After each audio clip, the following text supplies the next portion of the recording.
Et dans l'actualité des idées aujourd'hui, virus, bactéries, champignons, ce monde invisible qui est en nous ou autour de nous. Invité, la microbiologiste Pascale Cossard. Elle est professeure à l'Institut Pasteur, secrétaire perpétuelle de l'Académie des sciences. Elle étudie les stratégies des bactéries pathogènes intracellulaires et notamment elle s'est penchée sur la listeria. Autant ces stratégies que leurs mécanismes de régulation. Paraît aujourd'hui un livre illustré chez Odile Jacob. Elle avait envie de rendre son savoir accessible, envie d'un ouvrage grand public sur le monde invisible du vivant. Pour cause de pandémie, des bactéries, la démarche s'est élargie au virus. La microbie, cette terra incognita, prend forme et couleur sous les pinceaux de l'artiste Fabrice Hibert, avec qui elle partage cette aventure. Bonjour Pascale Cossard. Bonjour. Bienvenue à vous autour de cette grande table.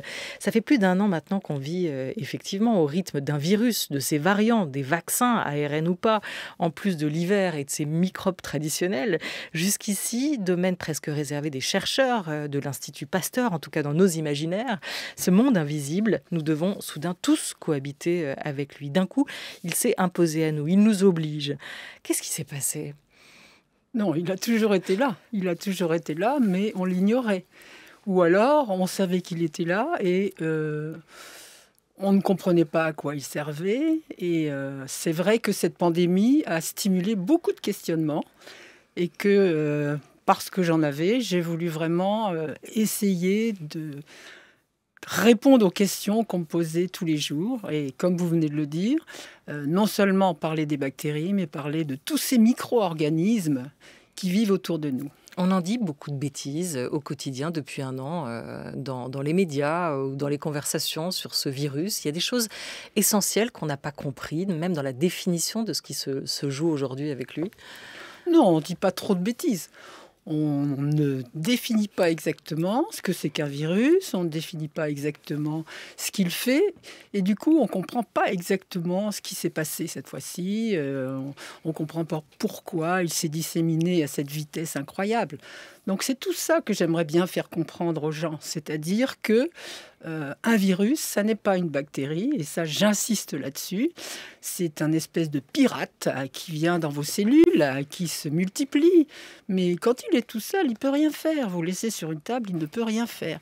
Donc j'ai voulu expliquer exactement qu'on ne traite pas une infection par un virus avec un antibiotique, etc. C'est tout ce monde dont j'ai voulu parler.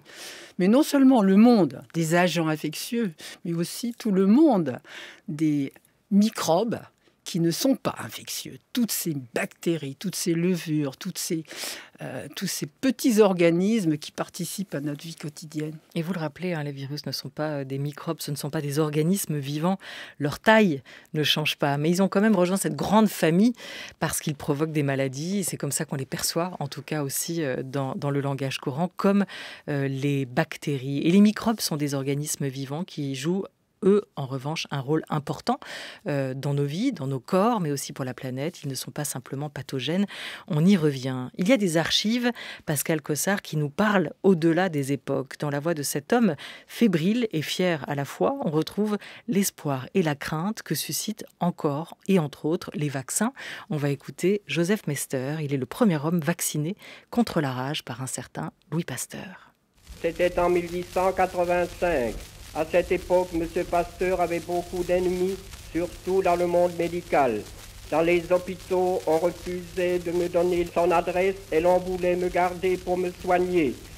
Mais ma mère insista tellement qu'on finit par nous envoyer à l'école normale supérieure de la rue d'Ulm où travaillait M. Pasteur. M. Pasteur était très ému. Il n'avait jamais fait d'expérience de son vaccin autrement que sur les animaux. Mais ma mère insista, faisant valoir que puisque j'étais condamné, je n'avais rien à craindre et qu'on pouvait essayer sur moi le seul traitement qui existait. Et c'est ainsi qu'on a la preuve formelle que M. Pasteur avait bel et bien trouvé le remède de la rage. Il est beau ce témoignage. Ah, c'est incroyable, j'ai Hein, jamais il entendu, pépite. c'est magnifique. Il frotte. Et ce Joseph Mester a ensuite intégré l'Institut Pasteur comme gardien des murs de cette maison. Quand serons-nous, comme ce premier vacciné, tous immunisés, à votre avis, Pascal Cossard, contre ce virus nommé le ou la Covid-19 ? Non, c'est la maladie qui est nommée la Covid-19.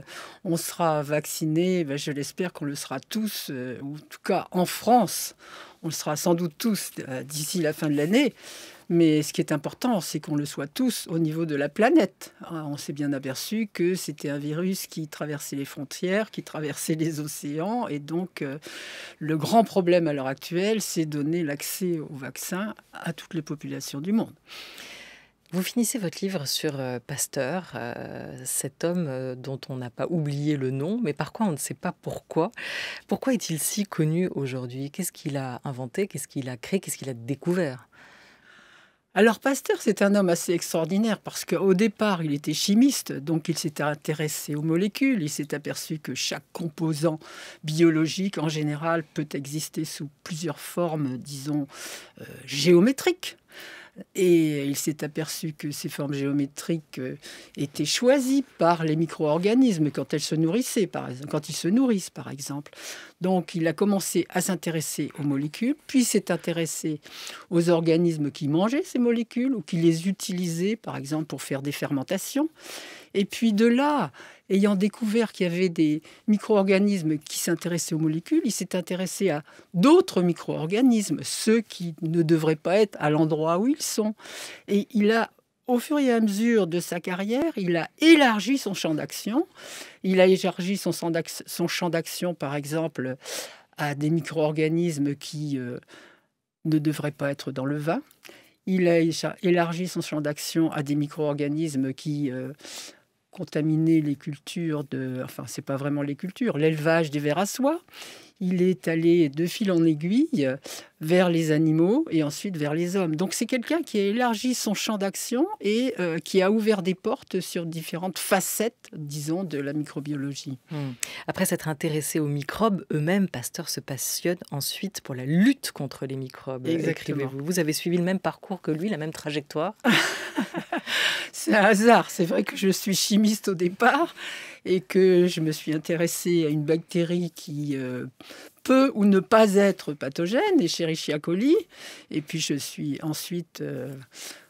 suis aussi ensuite orientée vers des bactéries intracellulaires comme l'Listeria, comme vous l'avez dit. Oui, il y a beaucoup de gens qui ont des parcours qui ne sont pas complètement linéaires dans la recherche et je pense que c'est en général assez bénéfique. Et on commence à s'intéresser à et ensuite à la lutte contre aussi. C'est cette dichotomie ou cette double facette de la recherche qui est intéressante. C'est-à-dire que Pasteur, il allait de fil en aiguille, il s'était intéressé donc à ces agents pathogènes. Vous savez qu'il n'avait jamais vu le virus de la rage. Il n'avait jamais vu ces virus. Il avait vu des petits micro-organismes, des bactéries sous son microscope, mais il n'avait jamais vu le virus. Donc en fait, il avait un agent infectieux qui filtrait à travers certains filtres, mais il ne savait pas exactement qu'est-ce que c'était. C'est absolument incroyable et c'est magique pour moi de savoir qu'il a réussi à vraiment...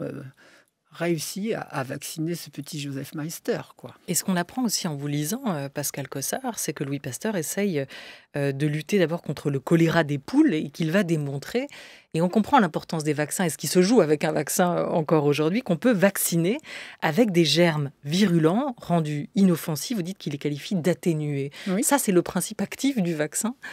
Non, il y a différentes sortes de vaccins. Il y a des vaccins qu'on appelle des vaccins tués. Vous prenez par exemple une bactérie, vous la tuez, mettons avec un composé qui la tue, du formol, vous la chauffez. Ça, c'est une bactérie tuée. Ça va nous donner un vaccin qui est complètement tué. Mais vous avez des vaccins atténués qui correspondent à des formes qui se multiplient encore, mais moins bien, qui n'ont pas tout le pouvoir pathogène du virus original. Et par exemple, si vous avez des vaccins, par exemple pour la fièvre jaune, c'est un vaccin qui marche très très bien et qui est atténué. Vous avez des vaccins qui sont maintenant les vaccins ARN messagers. Qu'est-ce que c'est ça, les vaccins ARN messagers? On nous dit toujours qu'il y a cette différence entre le Pfizer et l'AstraZeneca, entre les ARN messagers et les autres. Qu'est-ce qui les différencie? Oui, ce qui les différencie, je pense que ça a été quand même bien décrit dans tous les journaux, mais ce qui les différencie vraiment, c'est que on a réussi à identifier la partie du virus qui était importante pour la production des anticorps chez une personne qui aurait ce virus. Et donc, cette partie-là, c'est cette partie-là qu'on veut faire exprimer, enfin que l'on met dans une petite bulle de lipides, qu'on va dire, et c'est ça qu'on va injecter à un patient, un futur patient éventuel. Donc on injecte une petite particule qui contient un tout petit bout du virus, mais presque rien. Hein, et c'est la cellule qui reçoit cette particule qui va fabriquer la protéine en question et qui va faire que l'organisme va faire des anticorps contre cette particule. C'est une révolution. Je pense qu'on n'a pas assez dit qu'on assiste là à une grande révolution. On n'est pas en train d'injecter un virus, on est en train d'injecter une toute petite partie de son génome, de toute petite partie de ce qui va permettre à l'organisme de faire une protéine et de reconnaître cette protéine et de faire des anticorps. Et c'est une révolution qui a commencé là ou qui avait... Ça fait 20 ans que les gens essaient de comprendre si on peut mettre une petite partie de gène dans des cellules et de faire que cette protéine, la protéine codée par ce petit fragment, va être exprimée. C'est vraiment un travail de longue haleine qui a été fait. Et puis là, tout d'un coup, il y a eu cette pandémie et donc on a créé le vaccin. J'ouvre une toute petite parenthèse sur Pasteur et sur sa maison, la maison de Louis Pasteur dans le Jura. Est-ce que vous l'avez visitée? Elle vient d'être retenue, choisie dans le cadre de ce loto du patrimoine mis en place chaque année pour recevoir un coup de pouce aussi. Elle a été un peu sacralisée par ces choix-là. Est-ce que vous êtes rendu dans cette maison? Non seulement je me suis rendue dans cette maison, mais c'est moi qui m'en occupe. En tant que cette maison a été léguée à l'Académie des sciences et donc nous avons souhaité pour l'anniversaire, entre autres, mais pour l'anniversaire de la naissance de Louis Pasteur, ça fera 200 ans qu'il est né en 2022, nous avons souhaité engager un grand train de rénovation pour cette maison. Et donc, en coordination avec la Fondation du patrimoine, nous avons souhaité proposer à la mission Berne qu'il contribue à cette rénovation. Et donc, on est très fiers d'avoir été sélectionnés parmi les 18 projets nationaux. Alors, c'est les murs de cette maison, mais c'est aussi l'intérieur qui raconte aussi cette vie de recherche de Louis Pasteur. Et c'est ça qui est assez passionnant dans ce lieu, ce qu'il raconte de ce qu'était aussi la recherche à l'époque, au 19e siècle, à l'époque de Louis Pasteur. Est-ce que votre intérieur à vous ressemble à cela? Je vais plutôt parler de l'intérieur de la maison de Louis Pasteur. En fait, c'est la maison où Louis Pasteur allait tous les étés passer 2-3 mois. Donc, il aimait bien y aller parce que c'était la maison où il avait grandi. Et il aimait bien y aller parce qu'il s'était installé son propre petit laboratoire. Donc, il faisait des recherches, par exemple des recherches sur la vigne, parce que c'est un pays de vignobles, le Jura. Et il y vivait là, il recevait ses amis, ses collaborateurs. Et on parlait de Joseph Meister tout à l'heure. Au moment où Joseph Meister a reçu sa première injection, Pasteur était arrivé à Arbois et il suivait l'évolution de ces injections que le petit Joseph Meister a reçues à répétition. Il le suivait depuis Arbois. Donc c'est vraiment un endroit qui est un petit peu magique parce qu'il a été conservé, comme on dit, dans son jus. Le laboratoire n'a pas bougé, la maison n'a pas bougé. C'est genre maison fin 19e siècle, vous savez, maison bourgeoise, avec un jardin qui était assez agréable le long de la rivière, puisque cette maison était le long de la rivière, une tannerie, c'était la tannerie de son père, et tout est là, tout est là. Vous êtes, vous, Pascal Cossard, microbiologiste. C'est une spécialité que vous avez créée. Qu'est-ce que vous avez montré avec ces recherches que vous avez menées? Non, je n'ai pas créé la microbiologie. J'ai donné un nom à une facette de la microbiologie qu'on appelle maintenant la microbiologie cellulaire. C'est-à-dire qu'au moment où j'ai commencé mes recherches sur l'hystéria, en 1986, il y avait l'opportunité de combiner des recherches en génétique classique, en biologie moléculaire, avec des approches en biologie cellulaire. C'est-à-dire d'essayer de comprendre un tout petit peu comment les bactéries ou les virus interagissent avec les cellules. Et en essayant de combiner toutes ces approches, nos études et les études de tous ceux qui ont pris le même type d'approche ont permis de comprendre l'agent pathogène et de comprendre les cellules. Donc c'était un tout petit peu une nouvelle discipline qui s'ouvrait et qui a pas mal de succès. Donc la microbiologie cellulaire. Alors du coup, comment elles interagissent, ces bactéries, avec nos cellules ?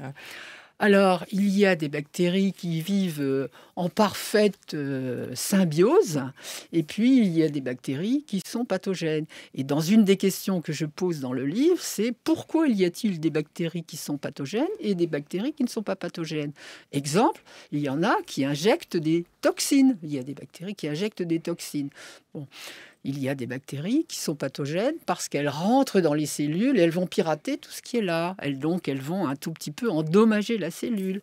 Il y a des tas de stratégies qui sont utilisées par non seulement les bactéries, puisque ce livre ne couvre pas que les bactéries, mais par les bactéries, les virus, etc. Mais moi, je trouve qu'il faut surtout parler des bonnes bactéries, des bactéries qui sont gentilles, toutes celles qui contribuent à notre santé. Vous en avez dans votre intestin, vous en avez sur votre peau, vous en avez dans votre cavité orobuccale.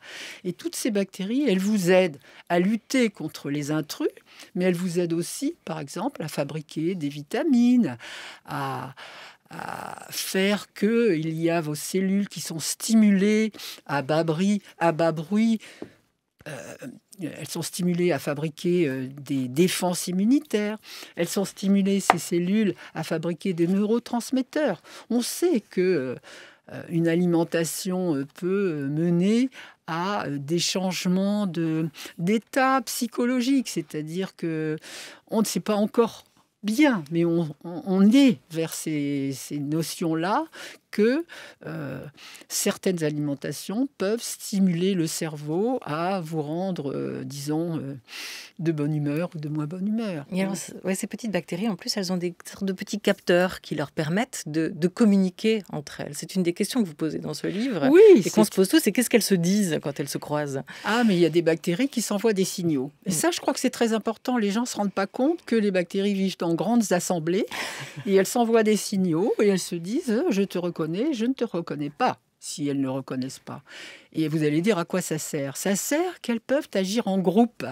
C'est-à-dire que quand elles sont toutes stimulées par la même molécule, elles vont produire la même chose et peut-être agir en groupe, soit pour, comme je le montre dans le livre, soit pour faire de la lumière ensemble, soit pour produire une toxine, ce sont des bactéries pathogènes, plus toutes les choses qu'on est en train de découvrir. C'est-à-dire que ce qu'on appelle cette notion de quorum sensing, c'est-à-dire d'agir si on a atteint le quorum, ça a l'air d'être un phénomène assez général. Ces bactéries, vous posez la question de leur arrivée sur Terre. Est-ce qu'elles sont vraiment les premiers êtres vivants qui ont existé sur la Terre ? Si la réponse est oui, ça voudrait dire que ce serait à nous d'apprendre à vivre avec elles, plus qu'à elles de s'adapter à nous. Absolument, c'est vraiment ça, les bactéries étaient là il y a plus de 3 milliards d'années et elles ont une capacité d'adaptation à différentes conditions qui est absolument incroyable. Ça, c'est clair. Oui, elles étaient là bien avant nous. Je vous rappelle que nous sommes là depuis environ 100 à 200 000 ans. Donc, les bactéries, ce sont des organismes unicellulaires. Nous sommes, nous, les hommes, les animaux, aussi bien les végétaux, des organismes pluricellulaires avec des tas de sortes de cellules. Une bactérie, c'est tout petit. Et puis les virus, ça n'est pas des cellules, je le rappelle. Alors, juste, je reste sur ces bactéries qui ont donc un rôle pour nous dans nos corps et qui ont aussi un rôle important dans notre environnement. Vous posez la question du rôle qu'elles peuvent jouer dans le contrôle du réchauffement climatique ou dans cette lutte-là. Elles ont un rôle à jouer ? Je crois que le mot contrôle que j'ai mis dans ce livre, il faudrait peut-être le changer, c'est-à-dire elles jouent un rôle dans elles peuvent jouer un rôle dans l'environnement et le changement climatique dans la mesure où on a des bactéries qui sont capables de faire de la photosynthèse, de produire de l'oxygène et donc de lutter contre la dégradation de la couche d'ozone. C'est tout un cycle que les bactéries contribuent à maintenir sur la Terre. Il ne faut pas oublier que finalement, nous vivons sur la Terre parce qu'il y a de l'oxygène. Que l'oxygène est arrivé sur Terre, pas tout au début où il y avait les bactéries. Il est arrivé sur Terre parce qu'il y a eu des bactéries qui ont été capables d'utiliser la lumière du soleil pour faire de la photosynthèse et produire de l'oxygène. Et au fur et à mesure que la concentration d'oxygène a augmenté, on a eu de plus en plus d'organismes qui sont créés, beaucoup de diversité qui s'est établie sur Terre. La microbiologiste Pascale Cossard est notre invitée aujourd'hui jusqu'à 13h30. Elle signe chez Odile Jacob Le monde invisible du vivant, illustré par l'artiste Fabrice Hibert, embarqué avec elle pour une randonnée en microbie, comme il dit. France Culture, la grande table, Olivia Gesbert. Des bactéries, des levures, des champignons, des protozoaires et des virus. Il a fallu rajouter un grand chapitre à ce livre que vous aviez envisagé avant la pandémie, Pascale Cossard, en y intégrant ce qui rythme nos vies aujourd'hui, ces virus. Est-ce qu'ils ont les mêmes particularités que les bactéries dont vous venez de nous parler, ou est-ce qu'ils sont très très différents? Alors, pour moi, les virus, c'est vraiment une catégorie d'agents infectieux totalement à part des bactéries, des parasites, des champignons. Les virus, ce sont un tout petit peu comme des coques qui contiennent un tout petit fragment de matériel génétique et qui piratent les cellules d'hommes, d'animaux, de plantes. Donc si les auditeurs étaient capables de me voir, ils verraient que le monde du vivant est partagé en 3 grands groupes dans lesquels il n'y a pas les virus, mais que les virus sont capables d'infecter aussi bien ce qu'on appelle les eucaryotes, aussi bien les archées, aussi bien les bactéries. Les virus, ce sont un peu comme je le mets dans le livre, c'est un peu comme des coucous. Ils vont faire leur nid chez les autres et ils piratent tout ce qui est là. Mais ce sont des organismes qui sont vraiment... Ce sont des agents infectieux qui ont pris le nom de microbes parce qu'ils donnent des maladies, mais ce ne sont pas des micro-organismes vivants. Je le dis, je le répète, un virus, ça ne mange pas, ça ne grandit pas, ça ne grossit pas, ça ne se divise pas, sauf s'ils sont rentrés dans les cellules et qu'ils se sont... Là, ils peuvent se multiplier. C'est-à-dire qu'un virus rentre dans une cellule, directement ou pas directement, il se déshabille en gros. Le matériel génétique va être répliqué. Il va y avoir fabrication de protéines, du matériel génétique à nouveau, et il va ressortir de la cellule beaucoup de virus. Donc, vous voyez, c'est un espèce d'intrus. Et ça se passe aussi chez les bactéries, parce que les bactéries peuvent être infectées par des virus. Et les virus des bactéries s'appellent des bactériophages. Ce sont des virus qui mangent les bactéries, qui les font exploser. Alors c'est intéressant, on voit là avec ce coronavirus, une des premières questions que je vous ai posées quand vous êtes entré dans ce studio, c'est est-ce que vous avez été vacciné ou pas? C'est comme se dire bonjour aujourd'hui que de se poser la question, ou est-ce que vous l'avez eu ou pas? Aujourd'hui, le vaccin, comment il va agir contre ce virus qui va peut-être chercher à entrer en vous pour se multiplier, se reproduire? Alors, ce qu'on veut, et ce qu'on a déjà montré, c'est que ce vaccin induit la production d'anticorps, c'est-à-dire des protéines qui sont capables de reconnaître le virus et de l'empêcher d'agir. Alors, comment il agit le virus? Comme je vous l'ai dit, il rentre dans des cellules et puis il se multiplie. Donc, ce qu'on espère, c'est que ce virus ne rentre pas dans les cellules. Mais ce n'est pas uniquement ça. Il y a aussi, en plus des anticorps, il y a aussi des cellules qui sont capables d'aller tuer éventuellement des cellules infectées. Donc, il y a 2 types d'immunité. Je le dis dans mon livre, j'essaie de l'exprimer le plus facilement possible. C'est de dire qu'il y a 2 types d'immunité. L'immunité que vous avez en vous contre n'importe quel agent intrus, qui va faire que vous résistez à un virus ou vous résistez à des bactéries. Et puis après, il y a une immunité qui est plus spécifique, qui va s'adapter au coronavirus et qui là peut rester peut-être assez longtemps. Alors comment naissent les virus? Ça a été une des questions aussi importantes qu'on s'est posées durant cette année sur l'origine de ce coronavirus-là. L'OMS a rendu récemment son rapport en mars dernier avec toujours des questions qui demeurent, mais aussi un peu plus d'éléments sur l'origine de ce virus. Le rapport a été rendu en février dernier. On y retourne sur les conclusions de ce rapport.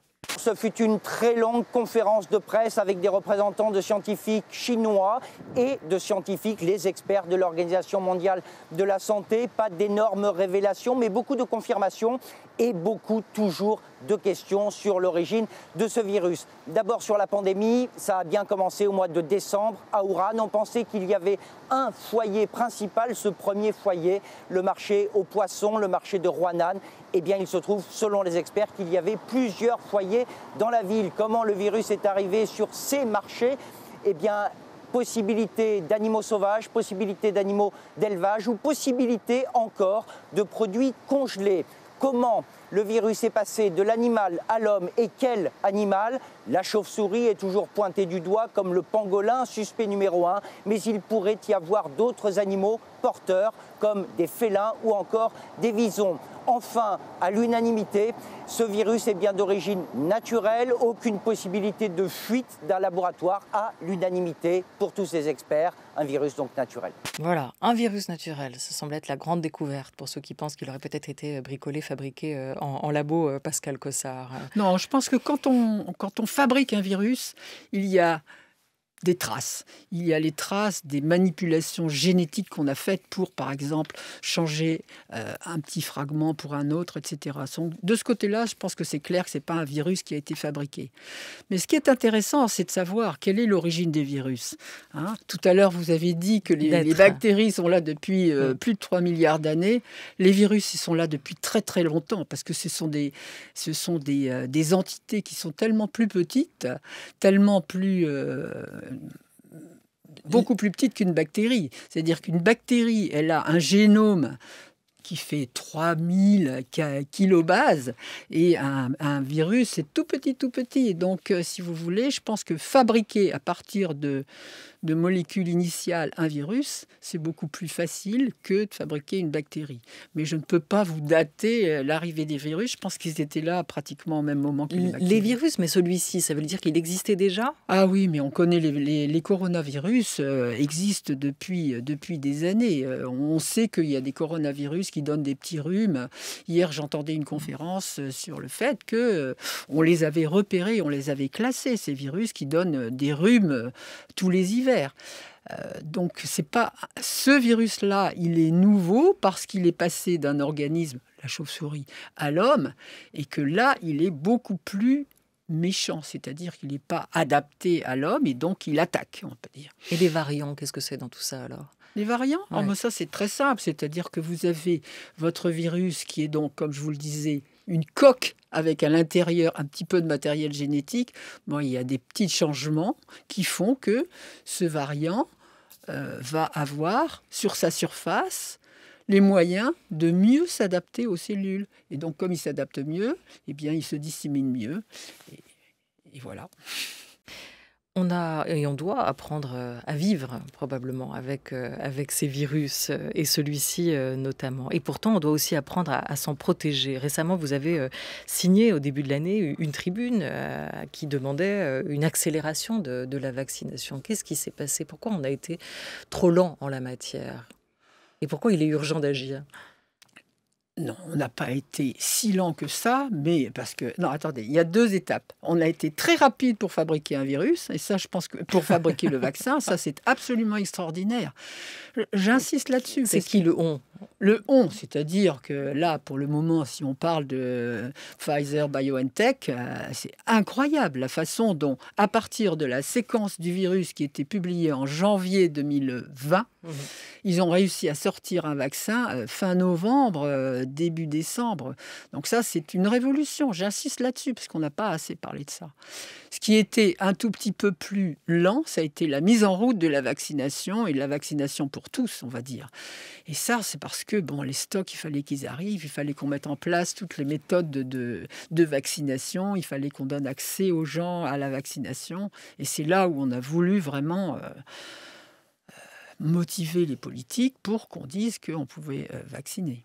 La France n'a pas de vaccin. L'Europe n'a pas son vaccin. Qu'est-ce qui s'est passé là encore? Pourquoi je sais pas si c'est ce retard au démarrage de la France, connu pourtant pour la qualité de sa recherche, là, on est à la peine. Alors, l'Europe a quand même le vaccin, parce que le vaccin AstraZeneca, ok, c'est pas tout à fait l'Europe, mais enfin, c'est quand même... Non, c'est pas le vaccin européen. Oui, non, d'accord. Quel est le problème? Le problème, il est d'abord que on n'investit peut-être pas assez dans des domaines qui sont des domaines risqués. Je pense qu'à l'heure actuelle, il faut se rendre compte que la recherche a besoin de fonds, la recherche médicale, la recherche biologique a besoin de finances que les politiques ne réalisent pas. Il faut vraiment investir pour pouvoir réussir à faire émerger des produits comme ce vaccin à ARN messager. Donc, si j'ai un message à donner aujourd'hui, c'est vraiment que la recherche en biologie a besoin de crédits qui sont à la hauteur des crédits qui ont été donnés, par exemple, en physique, il y a une 50aine d'années. Mais il y a beaucoup de secteurs sur lesquels il faudrait investir. Oui. C'est compliqué de savoir, évidemment, à l'avance, ceux qui, à un moment ou à un autre, seront plus essentiels que d'autres. Votre consoeur, Emmanuelle Charpentier, qui a reçu le prix Nobel de chimie, disait aussi que la science, où elle le rappelait, c'est long. C'est un travail sur le long terme, sur la longueur. Et donc, il ne suffit pas d'avoir à un moment des budgets qui sont alloués pour un temps déterminé. Il faut investir sur le temps long. C'est ce manque de vision aussi dont on paye le prix à vos yeux aujourd'hui. Je pense qu'il n'y a pas assez de confiance dans les gens qui ont des idées pour investir dans le temps long. C'est sûr que quand ceux qui ont contribué à l'élaboration de ce nouveau vaccin ont commencé, c'est certain qu'ils n'ont pas forcément tous été très très bien soutenus. Par exemple, Catalina Carico, qui était à la tête de toutes ces recherches, elle n'a pas forcément été crue. Elle voulait créer des vaccins, elle n'a pas forcément été soutenue. Mais je pense qu'il y a beaucoup de gens qui ont des bonnes idées en Europe et qu'il faudrait les soutenir. Voilà, l'appel, le vôtre, de Pascal Cossard, au soutien de ceux qui ont des idées en France. Les vôtres, vous les avez rassemblés dans un livre, vos explications avec Fabrice Hibert, l'artiste qui illustre ce monde invisible du vivant et lui donne forme et couleur. C'est environ une question, une page, voilà, des réponses courtes à des questions évidentes que tout le monde se pose, comme moi aujourd'hui. Et merci d'avoir accepté avec patience d'y répondre. Merci beaucoup à vous, Pascal Cossard. Le livre paraît chez Odile Jacob. Un grand merci à toute l'équipe de la Grande Table, à Thomas Beau à la réalisation avec Nicolas Delmas à la technique. Pour la programmation, c'est Jean Bulot avec Laura Dutèche-Pérez pour la Grande Table des idées, Henri Leblanc et Oriane Delacroix pour la Grande Table culture avec l'aide précieuse de Cathy Renaud et de Valentine Allouin.